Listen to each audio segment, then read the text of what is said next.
In this story, you will uncover the brutal truths of ancient Rome, a world where survival was a privilege, not a right. You will learn why you wouldn't survive even a single day among crowds that could turn on you for a wrong glance, politicians plotting in steam-filled baths, and a society where freedom was never guaranteed. This tale follows an ordinary traveler thrust into the heart of Rome, revealing danger, intrigue, and the treacherous reality that lay behind Rome's glory. Hello, welcome to my channel. Before we start, it's a good idea to get into bed and relax. I would also like to ask you to subscribe to my channel, like it, and write in the comments where you are from and what time it is. Thank you. Have a nice viewing. The sun had barely risen over the tiled rooftops of Sabura when Lucius Marcius Severus stepped out into the narrow alley behind his insula. The air was already thick with the sour smell of stale wine, sweat, and the lingering smoke of last night's torches. Rome woke early, usually with a groan, and Lucius knew that every day was a negotiation with fate. A misplaced word, a shove in a crowded street, or a suspicious glance at the wrong man could end his freedom forever. In a city where 1 in 3 people was a slave, no one was safe, least of all someone like him, a young scriba whose status depended more on his patron's mood than on law. He walked carefully, keeping his gaze lowered, not out of humility but survival. The alley was already filling with movement, a baker's boy rushing with scorched loaves, 2 Syrian traders unloading amphorae, and a pair of vigils dragging a drunk toward the station house. Even they, Rome's watchmen, were often former slaves. Their loyalty lay not in justice but in coin. If someone accused Lucius of being a runaway slave, the vigils wouldn't waste a moment verifying it. They'd chain first, ask later, maybe. As he emerged onto the main street, the clamor of Rome struck him like a wave. Vendors shouted, animals brayed, wheels screeched over the cobblestones, and the smell, gods, the smell, was a mixture of frying fish, animal dung, incense, spilled wine, and the perpetual stink rising from the cloaca maxima. Strangely, Lucius found comfort in that chaos. If everything smelled like ruin, then at least he wasn't missing anything sweet. His destination was the basilica near the Forum, where he copied documents for magistrates, petitions, legal notes, sometimes private letters.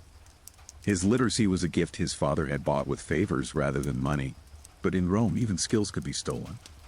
More than once, Lucius had seen scribes abducted on their way home, forced into service in some wealthy household. Literacy made a man valuable. Value made a man vulnerable. As he approached the Forum, a commotion stirred ahead.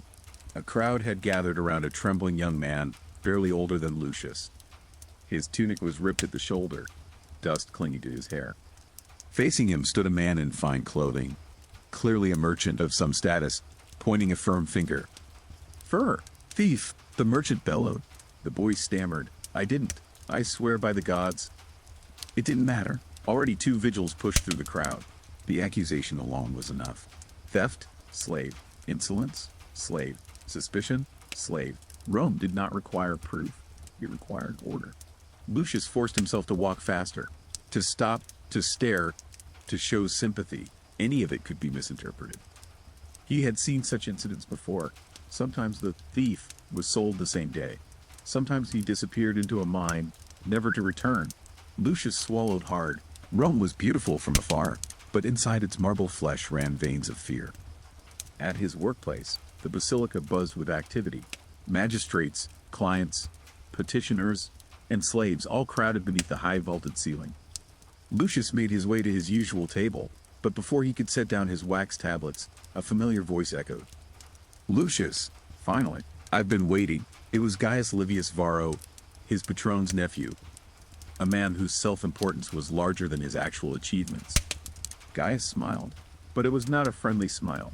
"My uncle needs you at the baths today," he said. "There are matters to write down, and matters to listen to." Lucius's shoulders stiffened. The baths, the very thought made his stomach twist. Rome's thermae were not simply places of leisure. They were political arenas. Deals were whispered between clouds of steam. Alliances formed in the frigidarium. And spies everywhere. Even a misplaced breath could cost a man his life. "I thought I was assigned to the basilica today," Lucius said slowly. "You are assigned where my uncle says you are assigned," Gaius replied, his voice dripping with condescension.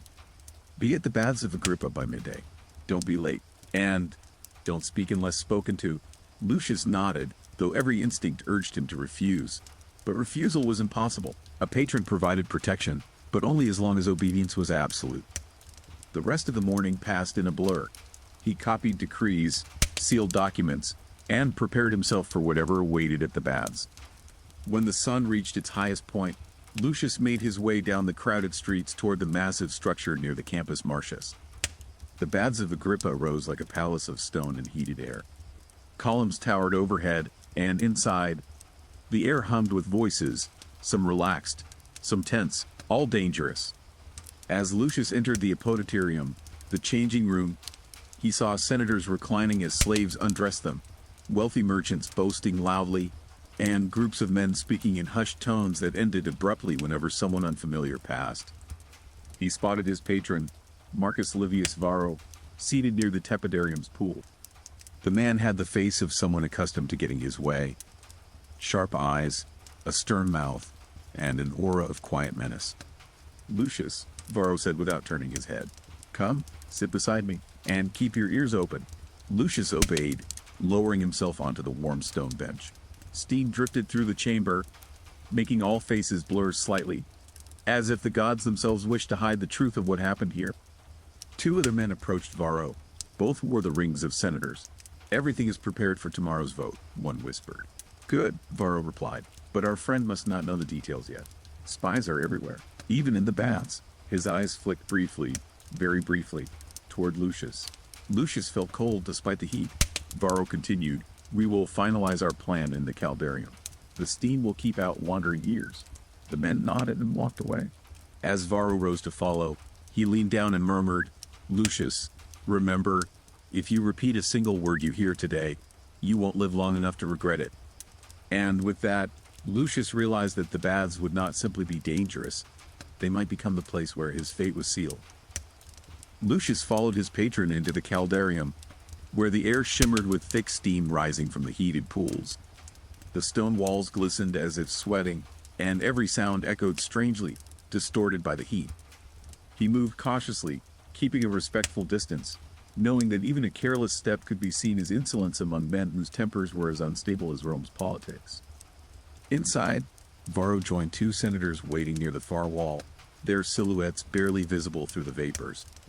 Lucius sat on a lower bench, close enough to hear, far enough to pretend he wasn't listening. The heat wrapped around him like a heavy cloak, making his head swim, yet he forced himself to stay alert. Nothing in this place was accidental.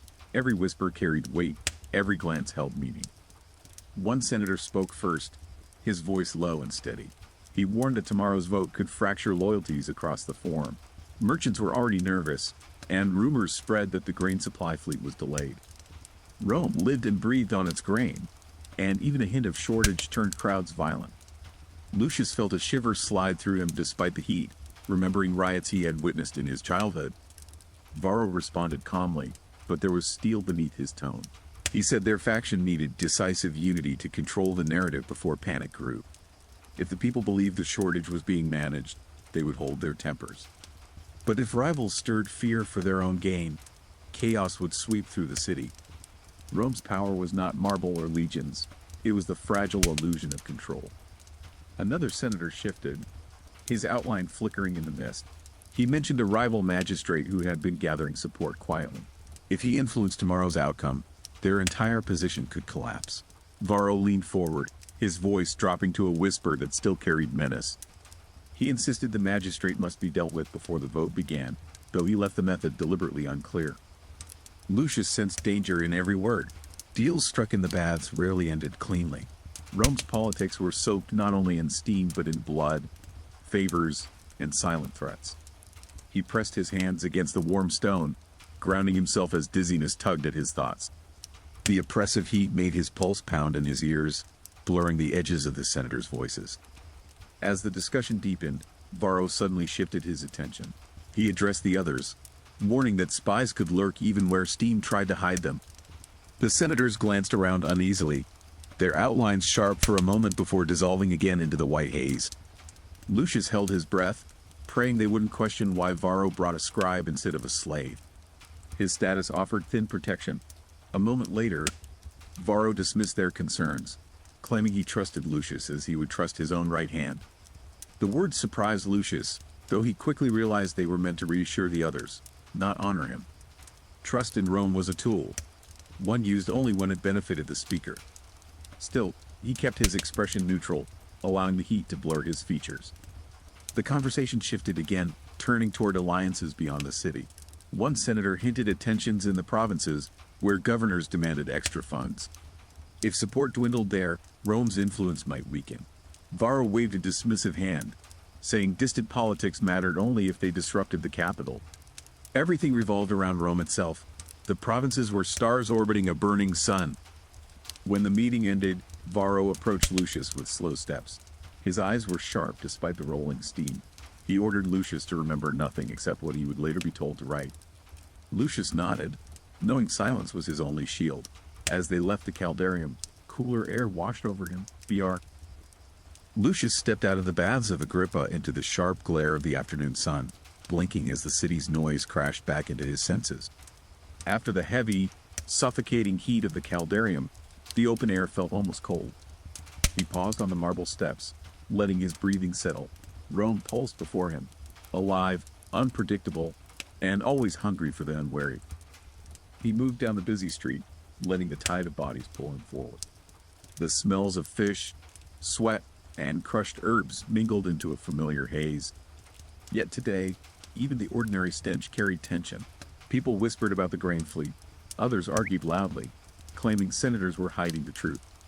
Rome thrived on panic as much as on order, and rumors spread faster than fire in a thatched roof. Lucius kept his head lowered, mindful of every glance. He still felt the weight of Varro's warning pressing against his ribs like a hidden blade. The senator's whispers replayed in his mind. The shortage, the coming vote, the unnamed threat. Secrets in Rome were more dangerous than weapons, and he carried enough now to mark him as a liability to powerful men. That alone unsettled him deeply. Passing through the stalls of the market district, he noticed sharper tension than usual. A fishmonger shouted at a customer who accused her of cheating with rotten goods. A group of laborers argued about pay delays. Even children seemed to sense unease. Their play was more cautious, their laughter subdued. Rome's mood shifted like weather, and today the sky felt heavy with unspoken storms. He paused at a vendor selling pomegranates, pretending to inspect the fruit while listening to nearby conversations. One man claimed that pirates attacked the grain ships near Sicily. Another insisted storms forced half the fleet back to Alexandria. None of them knew the truth, and that ignorance fermented fear. Lucius felt dread stirring. If the people grew desperate, the city would unravel quickly. Leaving the market, he crossed into a quieter street lined with workshops. The rhythmic thud of a smith's hammer echoed through the air, strangely grounding. Here, life seemed simpler. Artisans worked because they must. Their struggles were open, honest, devoid of the hidden teeth that lurked in senatorial circles. Lucius envied them, though he knew their lives were far from easy. He stopped at a public fountain, splashing water onto his face. It tasted metallic, but it cooled him. A group of young boys tossed pebbles at each other nearby, their bickering turning to laughter. Despite everything, Rome still held pockets of innocence, small flames resisting the city's consuming darkness. Lucius watched them briefly, wondering how long such moments could survive unrest. Continuing toward Sabura, he noticed two vigils questioning a linen merchant. Their tone was sharp, their posture aggressive. Lucius quickened his pace. Interactions with vigils rarely ended fairly. They were known to extort, accuse, or detain without cause. In Rome, authority didn't always protect. More often, it hunted. Lucius had no desire to attract their gaze, especially carrying today's secrets. Sabura greeted him with the usual chaos: narrow streets, leaning tenements, and a wild tangle of noises. Arguments echoed between buildings, the smell of cooking oil mixed with sewage. Yet to Lucius, these cramped alleys felt more honest than the polished halls of power. People here struggled openly. Their ambitions were survival, not domination. Still, the tension from the wider city seeped even into these crowded corners. Reaching his insula, he climbed the creaking stairs to his small room. Inside, he sat by the window overlooking the street. He opened his wax tablets, meaning to record routine notes, but his hand trembled slightly. The memory of the steamy caldarium returned sharply. The blurred faces, the whispered threats, Varro's cold confidence. Lucius realized how deeply the experience unsettled him. He set the tablets aside and rested his elbows on the windowsill. Below, neighbors prepared evening meals. Voices rose and fell like waves. A woman scolded a child. A man argued about bread prices. Ordinary life unfolded as though the foundations of Rome weren't trembling. Lucius envied their ignorance. They sensed tension but didn't know its cause. He did, and that knowledge isolated him more than any locked door. As dusk settled, he stepped outside onto the narrow walkway. Smoke from cooking fires curled upward, carrying scents of onions and cheap wine. The sky deepened to purple, and the first lamps flickered. Lucius wondered whether Varro intended to use him more directly. Patrons could lift a man to safety or bury him in danger.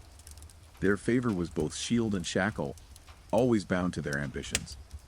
He leaned on the railing, feeling the wood's roughness beneath his palms.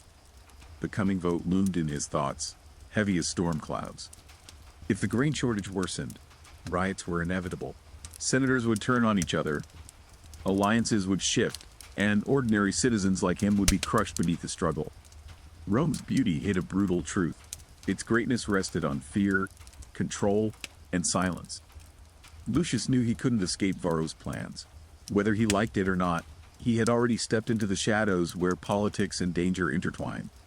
Tomorrow would pull him deeper still. The city breathed around him, restless, hungry, unpredictable. He straightened, feeling both dread and determination settle in his chest. Whatever came, he would face it. Rome devoured the weak, but he refused to be swallowed easily. Morning light slipped through the narrow cracks of Lucius's window, pulling him from uneasy sleep. The sounds of Sabura were already rising. The thud of crates carried downstairs, quarrels between neighbors, and the distant clatter of a street seller beginning his rounds. Lucius sat up slowly, feeling the weight of yesterday's secrets settle on his spine. Today was the vote, and the city seemed to vibrate with anticipation. He washed his face with cold water from a clay jug, trying to steady his thoughts. Varro had not sent for him yet, but the summons would surely come. A scribe in Rome was more tool than man, expected to bend to the will of those who owned influence. Lucius strapped his sandals, slipped his tablets into their leather pouch, and stepped out onto the walkway that overlooked the cramped alley below. The street teemed with activity even at this early hour. Women carried baskets toward the market, children darted between legs, and old men gathered on a corner arguing about the grain ships. Each spoke as if he alone possessed the truth. Lucius knew the truth mattered less than the fear surrounding it. Fear guided crowds more reliably than fact ever could, and today that fear felt sharp. As he moved toward the forum, he sensed the city tightening. Stalls opened later than usual. Groups lingered in tense silence. Even the beggars seemed distracted, muttering prayers to placate whichever god might keep hunger at bay. Lucius kept walking, careful with every glance. Men desperate for answers were often quick to anger, and the wrong expression could be mistaken for disrespect. Near the Basilica Aemilia, he noticed a cluster of citizens gathered around a herald who shouted the latest official message. The fleet was delayed but safe, storms the likely cause, and no rationing would begin yet. The words calmed some, but others scoffed openly. Lucius watched their faces, recognizing the brittle line between reassurance and disbelief. Faith in the government wore thin when stomachs tightened. Varro's attendant found him near the columns and gestured briskly. Lucius followed without a word, knowing that refusing would invite suspicion. They entered a shaded side chamber where Varro stood with several officials reviewing scrolls. The patron's expression was sharp, calculating.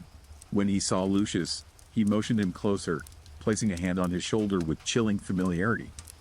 "Today we'll test Rome," Varro murmured, low enough that only Lucius heard. "You will document nothing until I instruct you. Speak to no one. If questions arise, you know nothing. If danger comes, follow me." His grip tightened slightly, and remember, silence protects us both.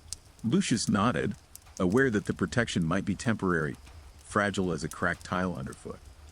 They moved together toward the Curia, where senators gathered in thick groups.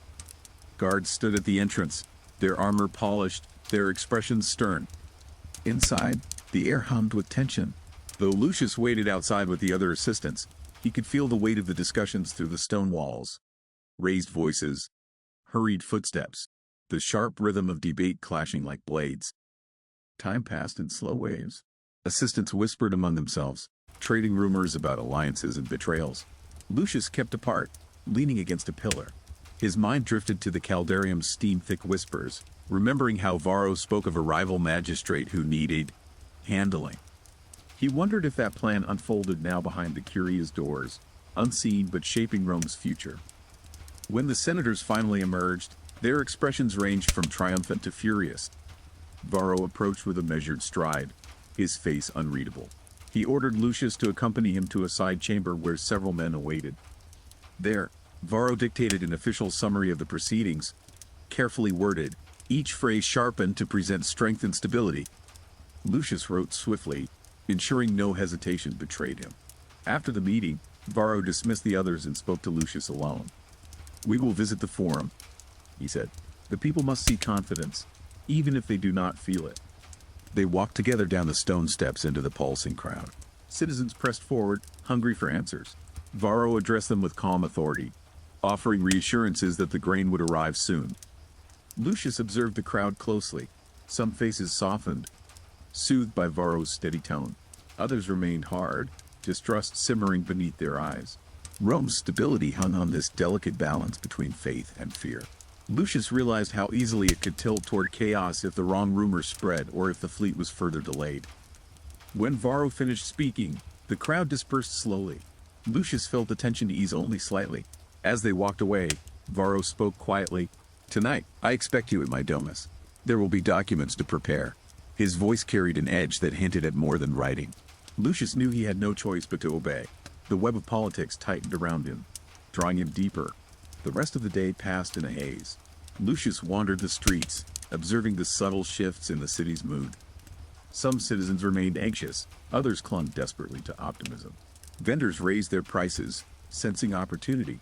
Street gamblers shouted louder, fighting for distraction. Rome's heartbeat quickened, as if aware of the storm building beyond the horizon. As evening swallowed the city, Lucius returned to Sabura. Lamps flickered along the streets, their glow catching on damp stones. The air felt cooler, but his thoughts churned like turbulent water. He leaned against the railing near his door, listening to distant arguments and laughter. Signs of a city always on the brink, yet never fully collapsing. His fate, he realized, was tied to forces far larger than himself. Tonight he would step again into Varro's sphere, deeper into shadows where words shaped reality and silence ensured survival. Rome demanded much from its people: strength, caution, obedience. But most of all, it demanded awareness. Lucius straightened, breathed deeply, and prepared himself. The city did not tolerate the unready. He would face whatever waited behind Varro's doors. The morning mist still clung to the rooftops when I stepped outside, the cold air filling my lungs with the scent of wet stone. Rome had a strange way of waking, slow at first, then exploding into noise. Vendors rolled open their stalls. Slaves hurried through narrow alleys carrying baskets, and the distant clang of metal hinted at the forge masters already hard at work. As I walked toward the forum, the uneven stones pressed sharply through my sandals. Every passerby kept their eyes low, as if afraid a single wrong glance could brand them insolent. And truly, it could. Just yesterday, a young man was dragged away because a senator claimed he'd smirked at him. No trial, no explanation, only chains and silence. The forum buzzed like a hive. I pushed through the crowd and felt shoulders brushing mine, each touch making me tense. Men argued over debts. Women gossiped behind veils, and beggars stretched thin arms for a single coin. It was a place of commerce. Yes, but also a battlefield. Every deal a small war, every promise a weapon. I kept moving, knowing too much lingering could draw unwanted attention. A group of equites stood near the podium, speaking in hushed tones, glancing around as if expecting spies behind every pillar. Rumors said they planned to challenge a magistrate's new tax. Rumors, in Rome, were more dangerous than blades. They drew blood more often, too. Near the basilica, I heard a slave cry out as his master struck him with a staff. The sound echoed off marble, sharp and humiliating. No one intervened. No one ever did. In Rome, Order was maintained through fear, and fear was best learned through public pain. The boy fell to his knees, whispering apologies until the master lost interest. I tried to shake off the sight, but it clung to me like a stain. My father always said Rome thrived because everyone knew their place. Yet more often it felt like we all stood on crumbling ground, waiting for the wrong moment to sink. Even free men were never safe. Fortune shifted with the slightest breeze, and so did power. At the market stalls, the air thickened with smells: fish, olives, warm bread, sweat. I bought figs from an old vendor whose hands trembled as she counted the coins. She told me grain prices would rise soon, whispering like she feared the stones would repeat her words. Hunger was a quiet enemy, but it toppled families faster than swords. Farther on, a group of youths practiced throwing javelins. Their laughter echoed, bright but reckless. A veteran sitting nearby scoffed, rubbing the faded scars on his arms. They think honor is won by shouting, he muttered to me.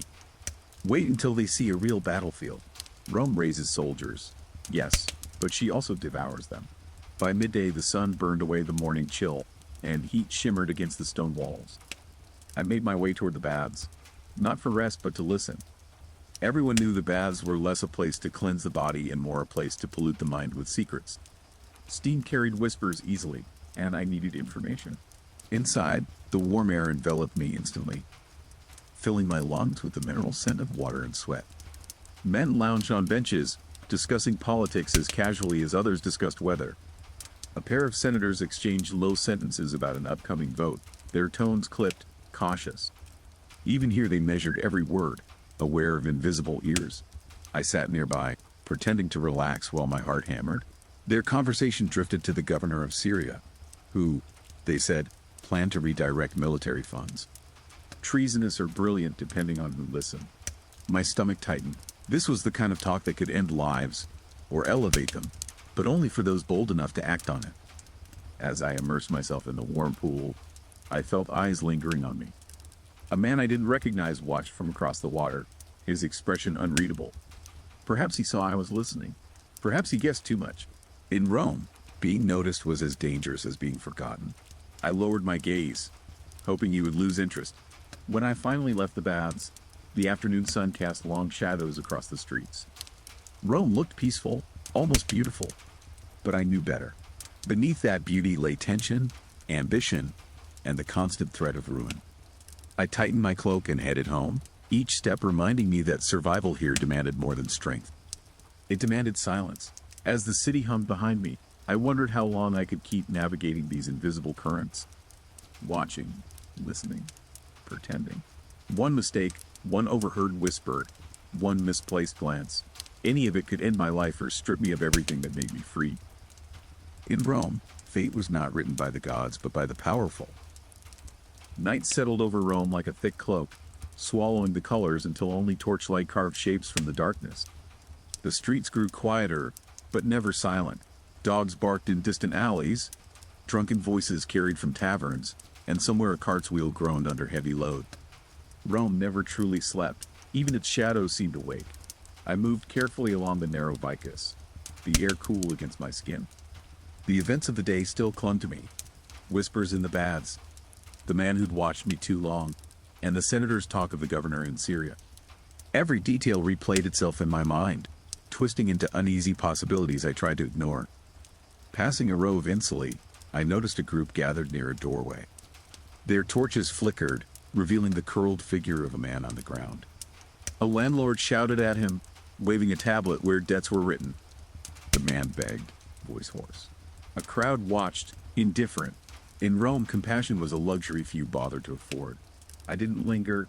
My presence would only invite questions. Instead, I slipped into a side street where the smell of damp stone mixed with smoke. Laundry hung overhead like pale banners, swaying gently in the night air. Somewhere above, a couple argued, their voices sharp and raw, echoing through the cramped living quarters of the poor. As I neared my domus, a faint metallic sound made me stop. It was small, deliberate, unlike the usual clamor of the city. I stepped closer to the courtyard gate, keeping my breath steady. The torch by the entrance had burned low, casting a dim glow that barely reached the edges of the walls. Still, I sensed movement. A figure stepped from the shadow. My hand shot instinctively to the small knife at my belt, but the man raised both palms slowly. "Peace," he whispered. It was Lucius, my father's old friend, a man I hadn't seen in months. His presence alone was enough to set my nerves on edge. He never visited without reason. "We must speak inside," he murmured, glancing over his shoulder as though the night itself might be listening. I unlocked the door and led him into the atrium where the last embers of the hearth glowed faintly. His face was tense, older than I remembered, and he removed his cloak with movements that seemed weighed down by urgency. He didn't sit. Instead, he walked in small circles, fingers tapping against his thigh. "There are men watching the baths," he said quietly. "Not for criminals, for information. Dangerous men, not tied to any magistrate." My heartbeat quickened. I thought of the stranger's stare, the way he lingered on me. Perhaps he wasn't just curious. Lucius leaned closer, lowering his voice. "They're searching for anyone who listens too closely. A faction is forming, silent, coordinated. Some claim they aim to undermine the Senate. Others say they're hired hands in service of a single powerful patron." His eyes met mine, "And you wandered straight into their nest today." I felt the room tighten around me. I had known Rome was a web of hidden games, but I didn't think I had stumbled deep enough to matter. "I overheard nothing useful," I insisted. Lucius shook his head. "It doesn't matter what you heard. It matters that they noticed you were listening. That makes you a threat." He stepped toward the doorway, peering into the dark hall. "You must stay away from the baths for a time. Keep your head down. Avoid crowds, especially places where men whisper more than they speak." His caution felt like a cold hand on my spine. If Lucius, cautious as a wolf, sounded afraid, then danger was closer than I thought. I poured him water from a clay jug, though neither of us drank. The walls of the house, once comforting, now seemed thin as parchment. I imagined unseen ears pressed against them, absorbing every word. "Who leads this faction?" I asked. Lucius exhaled sharply. "No one knows.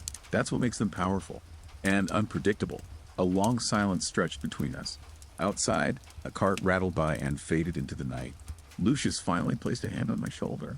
"You must be careful. When Rome senses weakness, it devours without hesitation.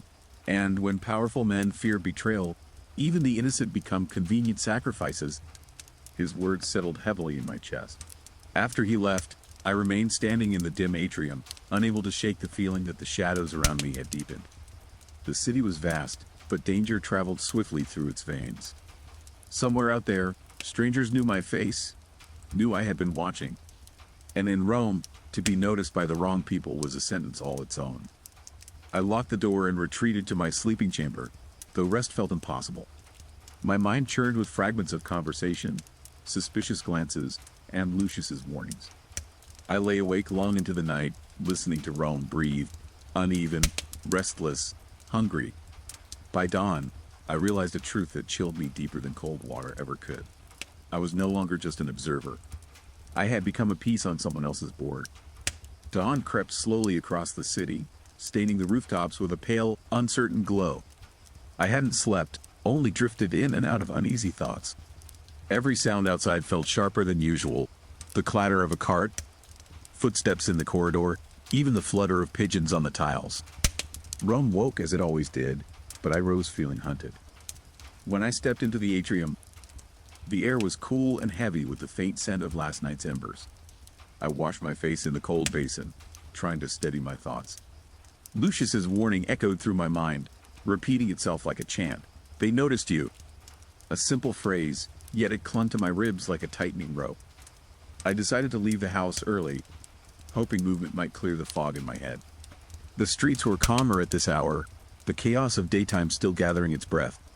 Shopkeepers opened their shutters, slaves swept doorsteps, and the first traders set up their goods with the slow determination of men who knew each coin cost sweat. As I walked, I kept glancing behind me, subtly at first, then more boldly. Every passerby seemed suspect. A man carrying amphorae, a woman selling herbs, even a pair of boys racing down the street. Paranoia was a bitter taste, and Rome made it easy to swallow. I hated how quickly fear carved itself into my thoughts. I headed toward the riverbank where fishermen unloaded their morning catches. The Tiber's murky waters shimmered beneath the sun, carrying both life and rot on its surface. I preferred this area to the crowded forum, The noise felt honest here. Men cursed, laughed, and bargained with raw voices. No veiled threats, no polished lies. I lingered near a stall selling salted mullet, pretending to inspect the fish while listening to passing conversations. Old habits die slowly, but today every whisper felt weighted, every laugh suspicious. A group of dock workers argued over taxes, a subject normally harmless, yet my stomach tightened anyway. I wondered if danger had sharpened my senses or distorted them. An older fisherman approached me, wiping his hands on a frayed cloth. "You look pale," he remarked, eyeing me with concern. "Bad night?" I forced a small smile, though I felt anything but calm. "Something like that." He nodded knowingly. "Rome does that. Makes a man think too much." His casual words struck deeper than he intended. I thanked him and continued along the river until I reached a quiet stretch of embankment. Here the city's noise softened, replaced by the rhythmic splash of water against stone. I sat on a worn ledge, trying to breathe more steadily. But peace was short-lived. From the corner of my eye, I noticed a figure lingering by a column. The man pretended to examine a rope coil, though his gaze kept drifting in my direction. He wasn't dressed like a fisherman or a merchant. His tunic was too clean, too well kept. A spy's appearance wasn't always obvious, but something about him felt rehearsed. I rose slowly, not wanting to signal panic, and began to walk away. Footsteps followed, light, controlled, measured. My pulse quickened. I turned down a narrower street, weaving past crates and fishermen's nets. The man kept pace. I resisted the urge to run. That would expose fear, and fear was a scent predators followed easily in Rome. Instead, I made sharp turns toward busier roads. The moment I reached a crowded crossroad, I slipped between two merchant stalls and blended into the flow of people. I kept moving, head low, pace steady. Only after several streets did I risk glancing back. The man was gone, vanished into Rome's maze of stone and shadow. Relief washed over me, but it came with no comfort. I ducked into a small bakery where the smell of warm bread filled the air. The baker's wife greeted me with a nod, too busy shaping dough to notice my unease.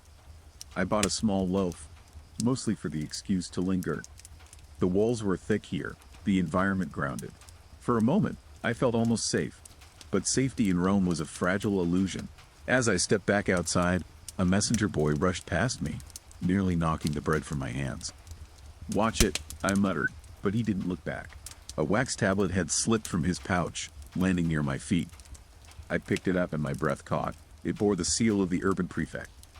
Curiosity warred with caution. Breaking someone else's seal was punishable, yet the tablet felt like it burned in my palm, urging me to look. I returned it quickly, pushing it back into the boy's hands when he reappeared, breathless. He thanked me and sprinted off. Still, the image of the prefect's seal stayed etched in my thoughts. By midday I returned home, exhausted though the day had barely begun. The quiet inside my domus felt unnatural, too still. I closed the door, leaning against it as the weight of the morning settled on my shoulders. Someone had followed me. Someone had watched. And whether the faction Lucius feared was behind it or not, one truth had become painfully clear. Rome had started closing in on me. The afternoon sun slanted harshly across the rooftops, casting long shadows down the narrow streets.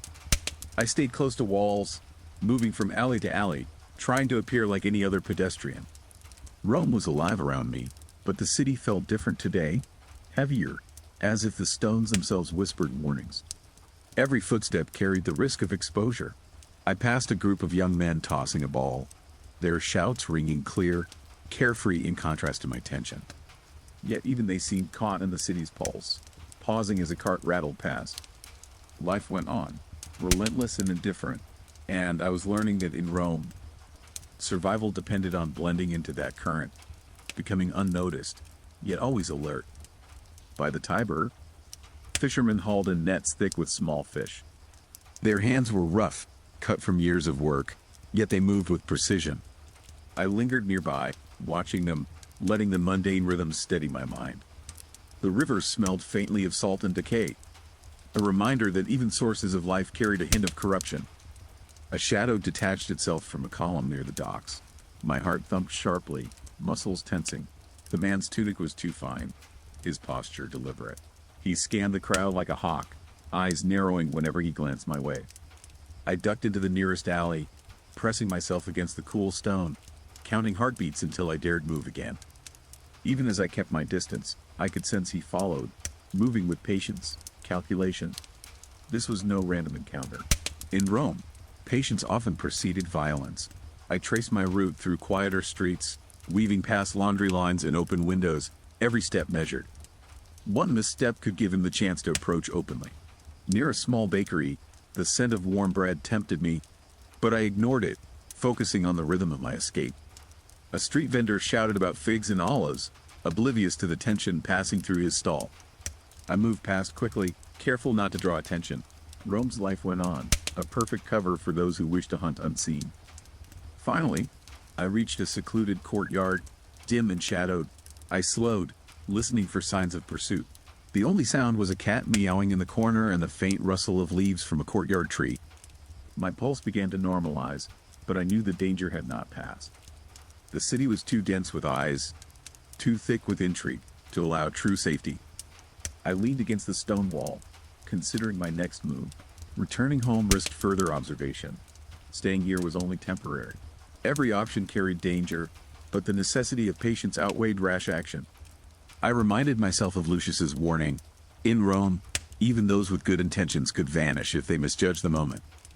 From the upper windows, faint voices drifted downward. A family argued quietly about supper, unaware of the tension threading through the streets below. I envied their ignorance. In Rome, not knowing was sometimes the greatest protection. Knowledge, when too precise, could paint a target on one's back, especially for someone like me. Time passed slowly, measured by distant bells and the changing angle of sunlight. I shifted carefully, moving from shadow to shadow, always alert to the possibility of being followed. Rome was a city of movement, yet every step carried risk. Today had taught me that vigilance was as important as skill, and patience more crucial than strength. As evening approached, torches were lit along the streets, their flickering light casting dancing shapes on walls. I made my way through the dim alleys, always pressing close to stone, always measuring distance and speed. Even the familiar streets felt strange, as though they had transformed overnight into corridors of potential threat. Finally, I reached a small courtyard near my lodgings where I could pause without drawing attention. I leaned against the cool stone, exhaling slowly, letting muscles relax for the first time since morning. Yet I knew rest was only temporary. Rome's shadows were long, and the watchers, whoever they were patient. The city itself seemed alive with intent, waiting for the unwary. From my hiding place, I glimpsed movement in the distance, a figure crossing the street, unremarkable yet deliberate. My heart stuttered, muscles tensing again. Every instinct urged caution. Rome had taught me to trust nothing, to measure every glance, every sound, every step. And yet, despite fear, I felt a strange clarity, an understanding of the game in which I was now a player. Night fell fully, and the city seemed to exhale, the chaos softening into distant murmurs. I knew I could not linger here forever. When I finally moved, it was with careful deliberation, tracing a path that kept me mostly unseen. Rome's streets were alive with possibility, both for survival and for danger, and I had learned to navigate them. For now. By the time I reached my lodging, the faint glow of lamps lit the insula's entrance. I slipped inside, doors closing softly behind me. The day had been a lesson in vigilance, in timing, in the silent observation of those who moved around me. Rome was a predator, and I was learning, slowly, how to survive within its teeth. Tomorrow promised nothing, yet I was ready to face it. The morning came gray and heavy, clouds draping over the city like a shroud. I moved through the narrow streets, careful to keep to the shadows where sunlight didn't strike. Rome awoke slowly, merchants opening their stalls, slaves running errands, carts rattling over uneven stones. The air carried the mixed scent of dust, smoke, and the Tiber's faint decay. Every corner felt fraught with possibility. I glanced often, pretending to inspect the walls or step over uneven stones, but my eyes caught every movement. A man carrying amphorae paused briefly near a doorway, and I froze until he moved on. In Rome, a moment of hesitation could mark a man, either as careful or as guilty. The difference was sometimes fatal. I headed toward the forum, though not to enter. From a distance, I watched as senators gathered, robes heavy and expressions guarded. I noticed the subtle shifts of posture, the careful lowering of voices. A single glance could betray intentions, alliances, or secrets. The city's pulse was strongest here, yet it also held the sharpest dangers, and I remained vigilant at its edges. Passing a bakery, the smell of warm bread tempted me, but I forced my steps onward. Inside, a young apprentice kneaded dough with an almost meditative rhythm, oblivious to the tension threading through the streets. I envied him that ignorance. To live without constantly measuring each glance and each gesture was a kind of freedom I could no longer afford. Near the Tiber, fishermen unloaded their catches, their hands scarred and calloused. The river shimmered with pale light, reflecting the gray clouds above. I lingered at a distance, pretending to examine the ropes and nets. Even here, where life seemed honest and open, my mind couldn't rest. Rome's danger had a way of finding those who thought themselves invisible. From a nearby column, I noticed a figure moving deliberately, eyes scanning the crowd. My pulse quickened. The man wore a clean tunic, walked with patience, and moved with purpose. I ducked into an alley, pressing myself against the cool stone, counting heartbeats until I dared move again. His attention was precise. He was no casual observer. This was the stalking presence Lucius had warned me about. I retraced a convoluted path through narrow streets, twisting and turning to throw off any follower. I kept my breathing controlled, heart hammering, muscles tight. Rome's streets were a labyrinth, and I had learned to use it to my advantage. Still, even with careful steps, I couldn't shake the feeling of eyes tracking me, reading my hesitation, measuring my fear. At a small square, I paused behind a low wall, watching citizens pass. A merchant argued with a client over the price of wine. A child cried over a dropped coin. A dog barked incessantly. Ordinary life flowed around me, indifferent to my presence or my fear. Yet every sound seemed amplified, every movement potentially significant. In Rome, the mundane could be a signal, a warning, or a trap. I noticed a cart rattling toward me, drawn by oxen. Its driver called out, negotiating with a passerby. I stayed pressed against the wall, letting the crowd obscure me. When the cart passed, I continued, adjusting my route to avoid main streets. Every choice mattered. Every shortcut, every shadow, every brick could protect me or betray me. By midday, I reached a quieter stretch of Sabura, where laundry hung overhead and smoke curled from small chimneys. Here, life slowed, and I felt a fleeting sense of control. I stopped to drink from a fountain, tasting the cool water, grounding myself.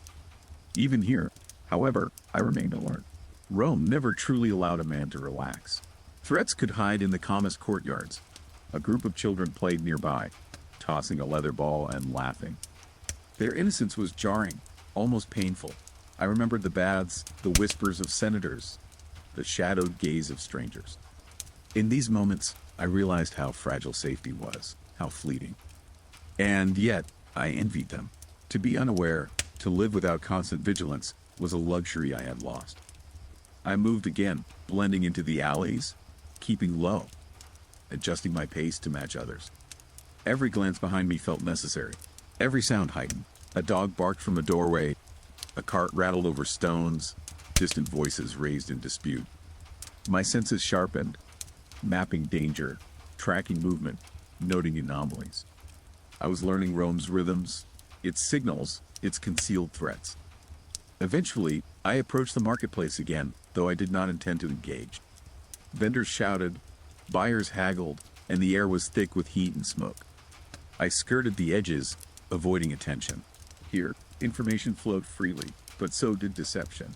Rumors, half-truths, and deliberate lies intertwined with every coin exchanged. One wrong word, one careless gesture, could unravel everything. By afternoon, exhaustion pressed on me, yet I could not rest. I slipped into a shaded alley and crouched near a doorway, observing passers-by. Rome's watchful eyes seemed everywhere, even if unseen. Every man I passed could be ally or predator. Every shadow could conceal movement, and I, small and alone, had become part of a dangerous game I had never chosen. As the sun began to lower, casting long shadows across stone, I finally allowed myself a slow breath. The city hummed around me, indifferent yet threatening. Each step I had taken today had been deliberate, measured, and cautious. Survival demanded vigilance, and I understood, more clearly than ever, that Rome's teeth were sharp, and that I had to navigate carefully to avoid being swallowed. Twilight descended over Rome, turning the rooftops into jagged silhouettes against a bleeding sky. The air cooled, carrying faint smoke and the metallic tang of the Tiber. I moved through the streets, blending with groups of citizens heading home or seeking taverns. Each shadow seemed longer, heavier, as if the city itself were pressing closer, testing my nerves.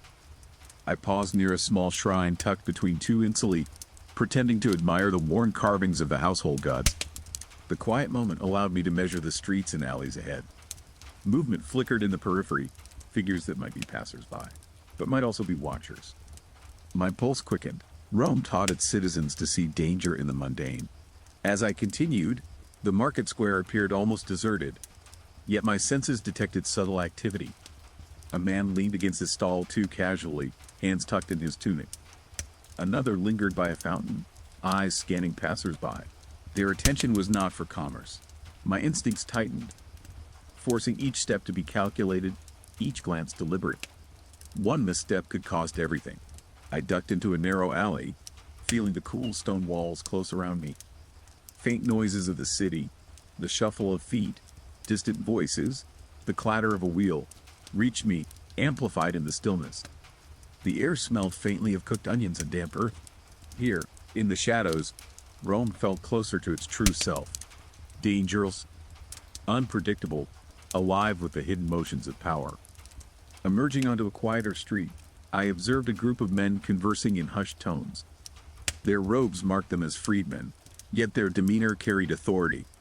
One gestured subtly toward a nearby doorway, signaling something unseen. I pressed myself against the wall, heart hammering. The city had a way of teaching that silence could be a weapon, and that knowledge alone made one a target.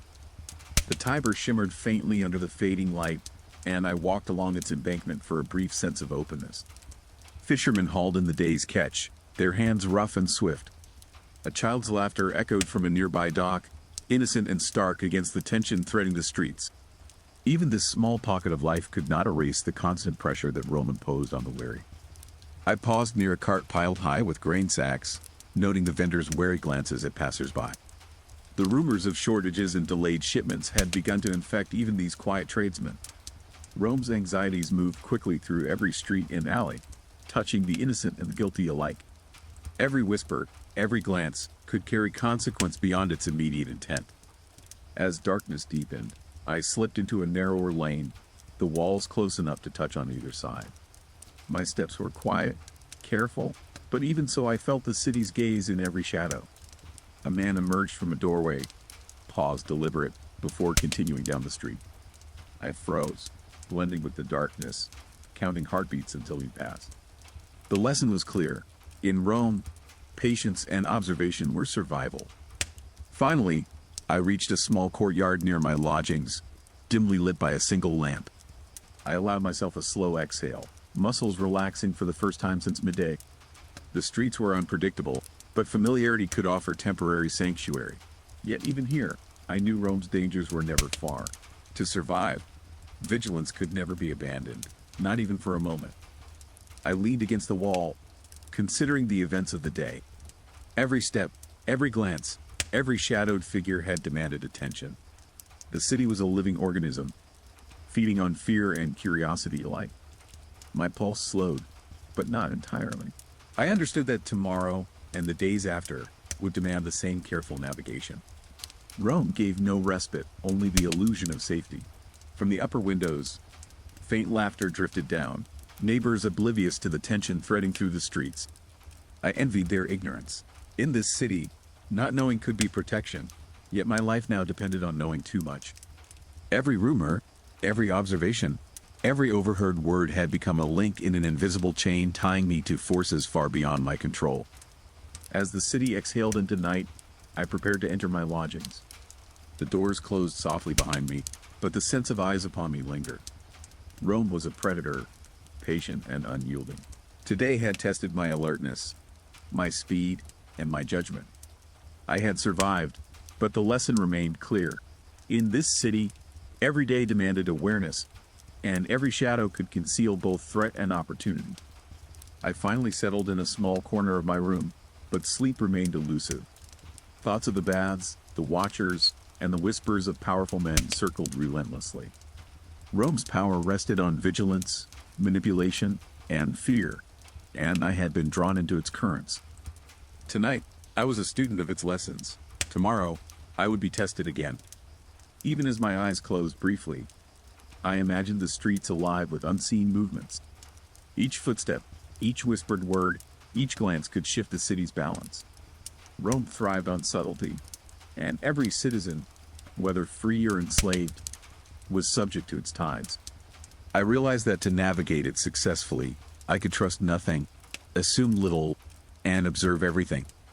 When I finally drifted into restless sleep, the city outside continued its indifferent pulse. The Tiber reflected moonlight, carts rolled over stones, and distant voices rose and fell. Rome demanded attention at all hours, and I had learned to give it. Survival depended not on strength alone, but on understanding the patterns, the rhythms, and the shadows that shaped every life within the city. The first light of dawn crept over Rome, pale and fragile, casting long shadows across the uneven streets. I rose slowly, every muscle stiff from nights spent alert. The city felt different today, almost watchful, as if aware I had survived its tests so far. Each step outside my lodgings reminded me that safety was always temporary. I moved quietly through the alleys, favoring the shadows. Vendors began to open their stalls, and the scent of fresh bread mingled with the river's faint decay. Children darted past, laughing, unaware of the invisible dangers threading through the streets. For a fleeting moment, I envied them. Their ignorance was a shield I could no longer claim. Near the Tiber, fishermen unloaded their morning catches with methodical precision. Their movements were honest and repetitive, a rhythm that steadied my nerves. I lingered briefly, listening to their coarse voices and the slap of wet nets. Here, the city felt almost real, stripped of political games and hidden threats. A fragile reminder of what life could be outside intrigue and fear. Yet Rome never truly allowed simplicity. A shadow detached itself from a doorway nearby, subtle, deliberate. My pulse quickened. The man's tunic was clean, his movements cautious, but his eyes scanned the crowd with predatory precision. I ducked behind a column, counting heartbeats, allowing him to pass, knowing that recognition could seal a fate faster than any blade. I pressed onward, weaving through streets I knew like the back of my hand, yet every corner now felt unfamiliar. The city's pulse was alive, unpredictable, and observant. Every merchant, every passerby, even stray animals seemed to contribute to the living maze of Rome. I moved cautiously, measuring each step, each glance, aware that the day would demand the same vigilance as the nights before. By midday, I reached a small courtyard where sunlight broke through overhanging terraces. I allowed myself to pause, to drink cool water from a fountain. For the first time in days, I could breathe more freely, though unease lingered. Rome's dangers were invisible yet ever present. Temporary calm never meant safety. Yet, for a moment, I let the city's rhythm become almost ordinary.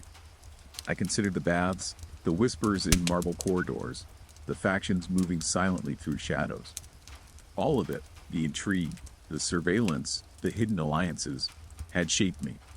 Rome demanded adaptation. One could not survive merely by strength or caution. Knowledge, patience, and timing were the currency of life. I had learned this through every watchful moment. As evening approached, torches flickered along the streets, and the city exhaled a soft, dangerous sigh.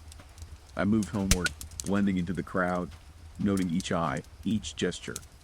The lessons of the past days weighed heavily. Vigilance was constant, and every shadow could conceal threat or opportunity. Rome's teeth were sharp, but so too could be its understanding of subtlety.